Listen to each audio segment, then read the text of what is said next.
Welcome to the Deconstructed Woman podcast, a podcast about breaking down barriers between women, exploring and sharing perspectives of each individual woman's experience, and discovering what we have in common and what makes us different. Hosted by Elisa Marie and Joji.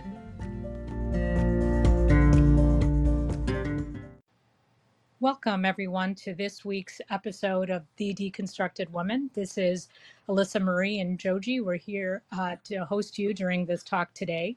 And today we're going to be talking about women judging other women, typically mothers, and why do we do that? Like, what is the psychology behind that? I had read an article earlier this year. It's from March 26th, and is Heidi Stevens. She's one of my favorite Chicago Tribune writers, and she had written an article that says, "Can we try to be more gracious?" Um, and so I was reading the article, and it really resonated with me because I do think that women are really hard on each other, and for whatever reason, mothers are hard on mothers.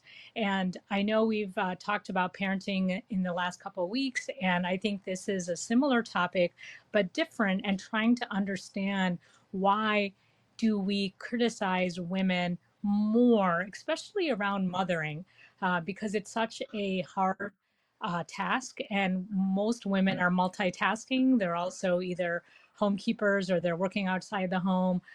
They're doing lots of things. They may have multiple children, and yet we pick on women and mothers all the time. So, Alyssa, I was going to talk to you because you're in that situation right now. You're actively parenting three children.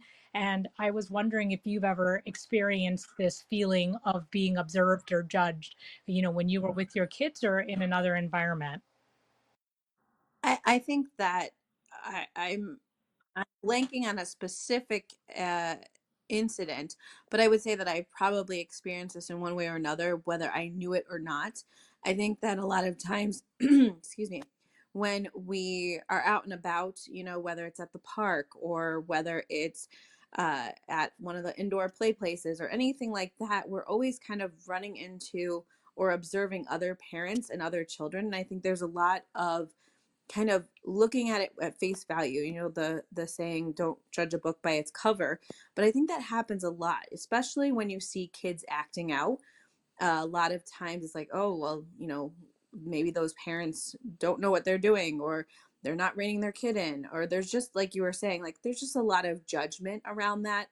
And so I've not had, well, one incident does come to mind, um, which I won't get into the details of the situation, but we were at the park and my son was running through the park, and it was in my mind, a dangerous situation. And so I yelled at him kind of, very abruptly and kind of probably louder than I meant to, but I wanted to get his attention because he was kind of a little ways away from me. And all the parents there just turned and looked at me as if like, what is your problem, lady? And again, in my mind, this was a situation in which I didn't want him to hurt himself or anyone else.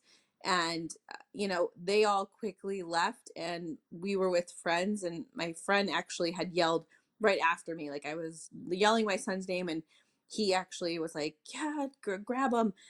So we were on the same page, but then all the other families left the park. Now, you could assume that maybe it was around dinner time and they left for whatever reason, but I definitely felt like I just scared away everyone at the park. So, there's situations in which we may never know what people are saying, but you kind of see people whispering or doing things, and I think that does impact us. And I wish that there was kind of more like, if a parent who was closer had jumped in and been like, "Hey, buddy, your mom's obviously like trying to get your attention. Let me help, like jump in." I think if we're in a world where, sometimes that's frowned upon, but if there's a situation where you see somebody struggling, I mean, if I see somebody struggling like at the store or something, I always go and offer to help them out because I've been there, especially like struggling to maybe get the kid in the car in the groceries or something like that. But we don't really see that. I know from firsthand experience with three kids out and about, I don't really get a lot of assistance when it's just me and the kids, I just get a lot of looks.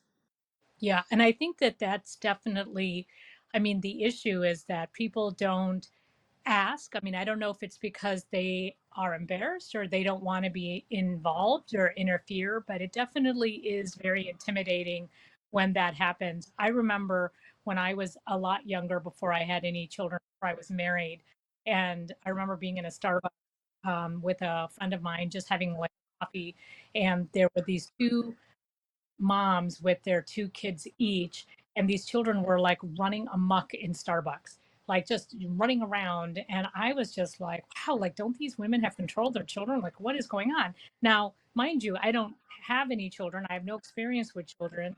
And of course, the automatic thought in my mind is that, oh, they're so busy having coffee and chatting with each other that they don't care that their kids are like, affecting everybody else's coffee time. And then I remember distinctly when I had my daughter, and I remember being in a similar situation and realizing that I have no control over this child. Like, if she wanted to act out and throw a fit, she would do that, and there's nothing I'm going to do but to carry her out of this store. And it really was a humbling moment because I remembered my judging of two moms in Starbucks 10 years prior to that. And it was really something that made me embarrassed of myself, and also very like mindful of the fact that there are probably people judging me right now with this child of mine. And so I think that until you live through it, you really don't have, you don't have the right, but nobody has the right to judge, but it's so easy to fall into that. Yeah, and I think that a lot of times, again, and I think we're talking about it just before we kind of started recording, is that you never know what that other person's circumstance or experience is. And so again, if you jump to conclusions that they don't care, and again, this is, I mean, we're talking about parenting, but I think it applies all over the place, and in every facet of being a woman, of interacting with other women. Even just like if you walk into a meeting and you're kind of maybe there's new faces around the table, and you're kind of immediately making judgments about who's who and who you're going to interact with and how you're going to interact with them. And I think that there's, like, even in the corporate world, there's a lot of pressure for people to look a certain way or to carry certain accessories and things like that, just because there is so much judgment that's thrown around. And it's like, the person who's most qualified may not be the best dressed, but automatically everybody's going to turn to the person who looks like they have the authority. And I think that that is, one of the things that we underestimate people a lot of times too. So it's kind of a global thing, but I think you really feel it if you're on the receiving end of that, or you make the mistake of thinking, oh, well, this is the person I'm supposed to be speaking to, but it really isn't. I know that when I was growing up, like I think my parents kind of ingrained in me, like, you respect everybody. So everyone from the person who, the janitor in the hallway, to everybody that you interact with, like, you treat everybody as if they're important, because you never know who that person's going to be 10 years from now, how you're going to interact with them. And that's always something that, like, even, at a hotel, somebody who helps me with my bags, like, I'm always just very grateful and very appreciative, because I know that regardless of status or the person in front of me, like, you know, statuses change and things change over time, and you shouldn't really use that judgment to alienate somebody.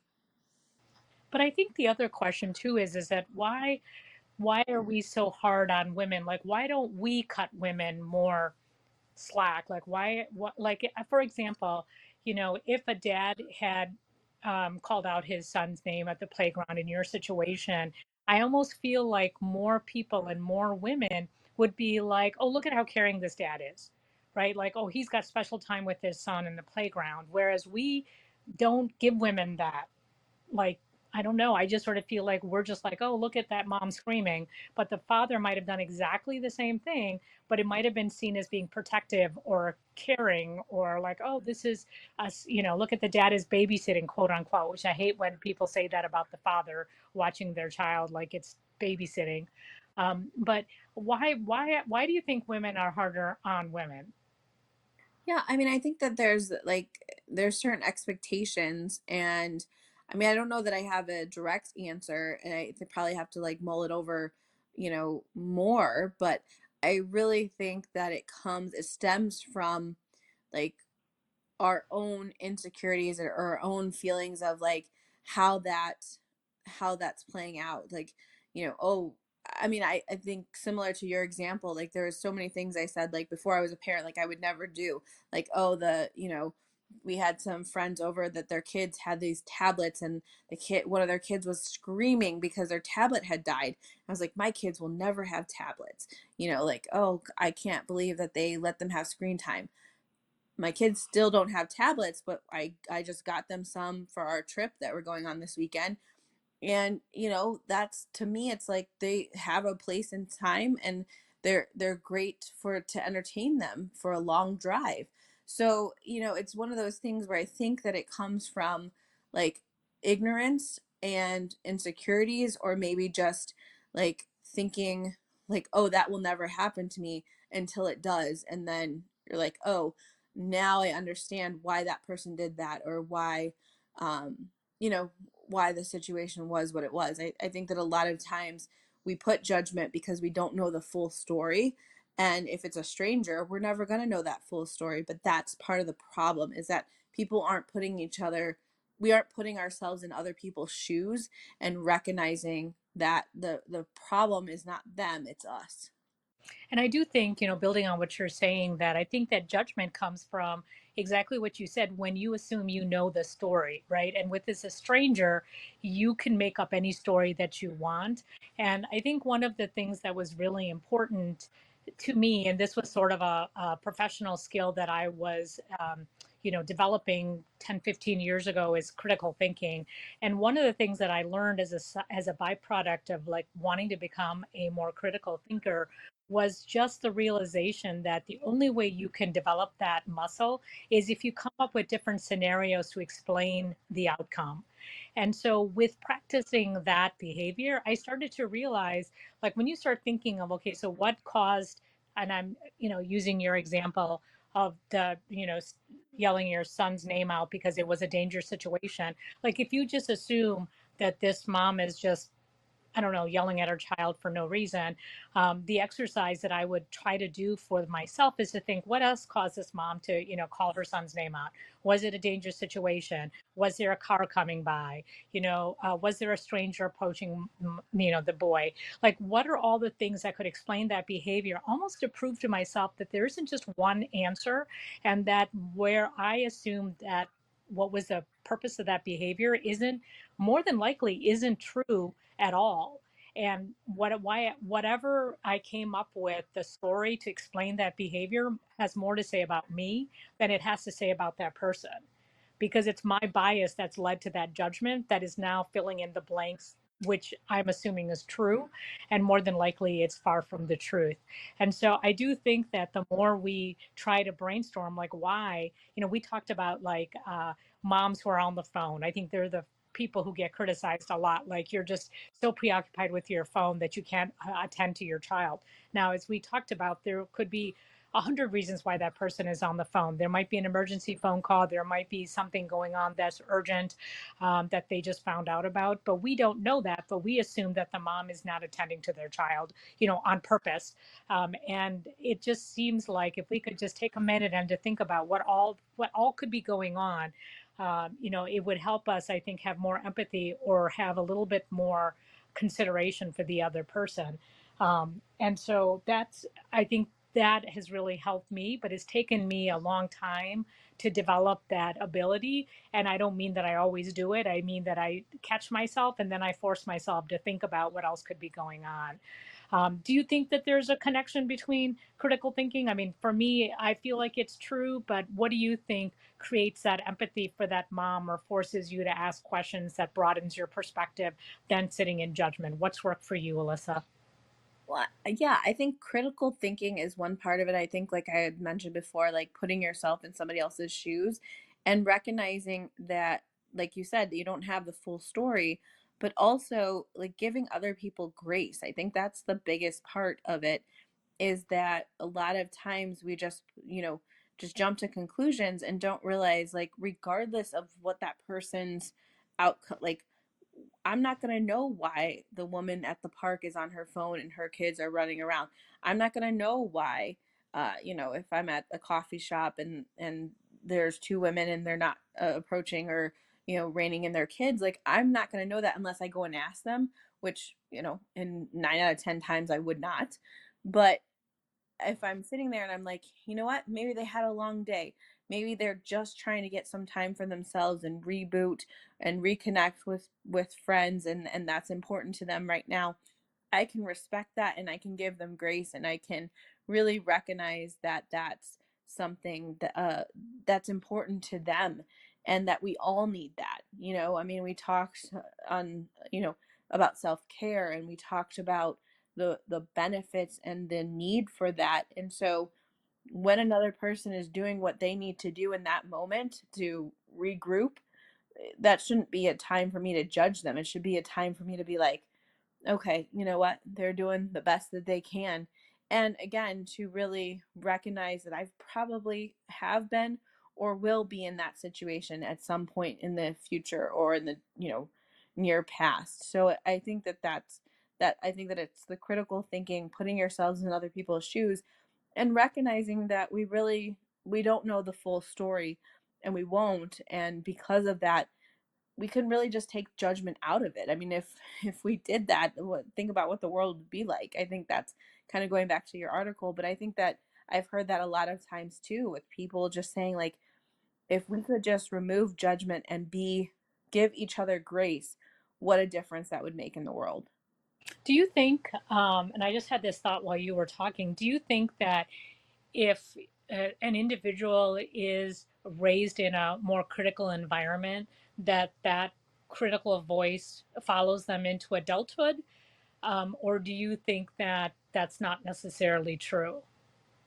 Yeah, I mean, I think that, the type of environment that you grow up in, especially the messages that your parents gave to you, not to say, parents do the best that they can with what they have. But I think that the biases do kind of carry through to the next generation. And it's one of the reasons why I really try to teach my children about all different types of people and cultures and different things, and make sure that they know that, like, there are people who are different from you, but that doesn't make it right or wrong. It's different, and you should really embrace that. I think that those judgments can definitely carry through. And especially, like, we kind of see that psychologically, like, if you're in this environment where you're always criticized, you then tend to criticize others harshly because that's all that you know. And so I definitely think that it does carry down either through generation from generation, or from, one person to the people around them. And it's really an unfortunate circumstance, because then you have this kind of perpetual cycle, that's really hard to break, because the person hasn't had the opportunity to have that challenged. Yeah. And I do think that as I was thinking about the question, I do think that those of us who may have more of a, negative voice in our heads, and I think as an adult, we spend a lot of time trying to get or quiet those negative voices and turn that tape off, which is like a metaphor I've heard a lot. I think that when you're able to turn that volume down and to really come out of a place where you're feeling criticized or leave that space behind you, then I do think that it opens you up to see things outside of a negative light. So I agree with you. I think you can break the pattern, and I do think that we are in control of that if we if we choose to be that. It is easier to repeat the pattern, but it really, I think, makes for a more, rich experience if you're able to step back and say, no, I don't want to continue this pattern into the next generation or with my kids or, what have you. I mean, that you can actually change the pattern. The other thing I wanted to bring up too is because right before we started recording, you asked, I thought, which was a really provocative question. Do you think that we're more judgmental of people we know or strangers? And I thought that we were on the cusp of a very interesting conversation. So I'm going to let you respond to that and I'll add to it. Well, I think that part of what we talked about is that, the people that you keep around you, your friends and family, you may or may not be a little bit more protective of them, and you may know their backstories a little bit more. And so, when you see, you know, like I have a lot of friends right now who are first time parents, and it's a lot easier for me to say, okay, I remember when I was a first time parent and what that looked like. And, you know, uh, really again giving them that grace and saying, they're going to go through the trials and tribulations of early parenthood, where they're going to learn from experience and recognize, okay, I don't need to do this, or maybe I shouldn't have done that, or whatnot. You kind of live and you learn. But I think that when it's somebody we don't know, it's easier to put judgment on them. It's easier to say, oh God, look at that person, like they really don't have it together, or they're just kind of all over the place, or somebody is walking down the street and they're dropping things left and right, and it's just like, oh my gosh, they're a mess. It's a lot easier to judge, and I'm applying this to like women in particular. It's a lot easier to say, oh, she's a hot mess, than to, do all the things we were just talking about. So, in my opinion, I think that those closest to us, because we know their backstory, we're a little bit kinder. But then when it's an individual we don't know, or maybe are just getting to know, I think that's when the judgment and the criticism comes into play. Yeah, and I would add to that that people we already don't like. I think that we're really harsh on people. Like we may know them, but say we don't like them or we disagree with them. I think it's very easy to sit in judgment of them. And actually, it's hard to give them a neutral space and not come from a place of judgment if, for whatever reason, you already have gotten off to a bad footing with them. And I think, opposite wise, I think we're extremely loyal to our friends, almost to a fault, where I think that our friends have a hard time being honest or giving us constructive feedback because I think they want to give us the benefit of the doubt more than maybe they even should. And so, sometimes strangers will give you more useful information than, a trusted friend of yours because they don't want to say anything that could be hurtful or make them feel like they're not being a good friend, quote unquote. And so I do think it's an interesting dynamic that you had asked me about friendship and how we change our perception based on our level of friendship or our level of knowledge of them. And I do think that even if you don't know each other very well, that for all intensive purposes you're more of a stranger than you are friends, you're still willing to give somebody a little bit more slack than somebody who's a total stranger, or you assume you know their behavior because you don't know anything about them. And so I do think that that was a really good question because, if we, I think there's a phrase, and I'm not going to get it right. It's like you can't hate somebody that you know something about. Like some of the things that they talk about is, get to know different cultures because the more you know about a culture, the more you appreciate them, and they can't, you, it's harder to be racist or discriminatory if you know something about their background, their people, their rituals or traditions. And so I think it's the same thing. Like if we, not that we need to befriend everybody, but if we didn't treat everybody like a stranger, or if we thought, this could be my mother, my sister, my aunt, my girlfriend, maybe we would approach them with more kindness and with more grace, than if we just saw them as somebody we can't identify with at all. Like if they're a complete, 180 from who we are, I think it's going to be so much easier to sit in judgment. So, um, I think that's an important distinction that we're making. I, I'm glad that we brought that out. Yeah, absolutely. I think that there's a lot here. I I didn't have another question, but I definitely enjoyed like discussing this. Did you have any other things that came to mind or that you that kind of came up for you as we were discussing this? No, I mean, I really feel like, for the intensive purposes of what I had thought about, I think that it is complete. I mean, I think that we've talked about it and got everything that I wanted out to, and even learned some things that I didn't even anticipate. And so, yeah, no, I think that we can sign off. Yeah, I mean, again, I think that we kind of always come full circle in these episodes, which I love. Like, we try to end on a positive note, or at least, I don't know if that's even intentional. I think sometimes we just kind of are having a discussion and then kind of bring it full circle as we're kind of mulling over the idea. But I think that this is one that, we were discussing and talking about, why is it that women are more judgmental or more critical of each other? And I think that this probably is, there's probably much more here.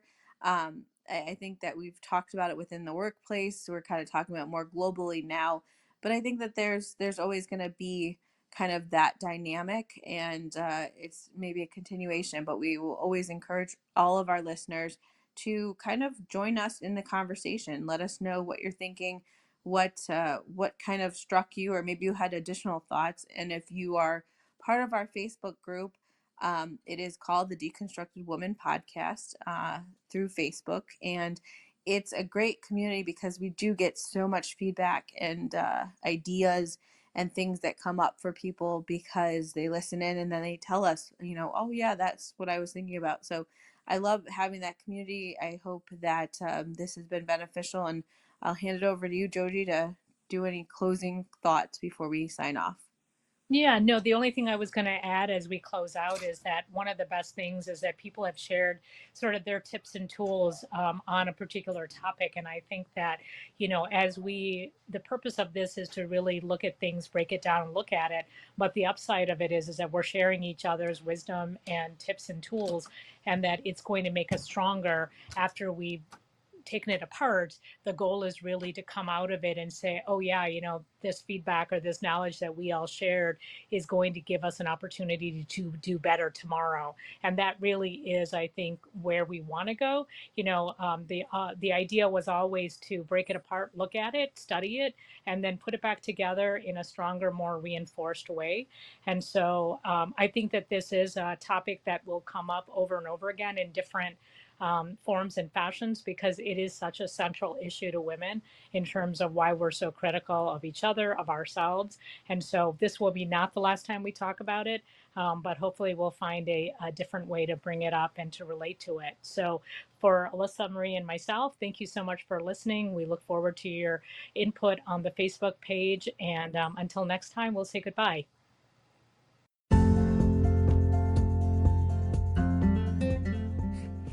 Thank you for listening to our podcast, The Deconstructed Woman.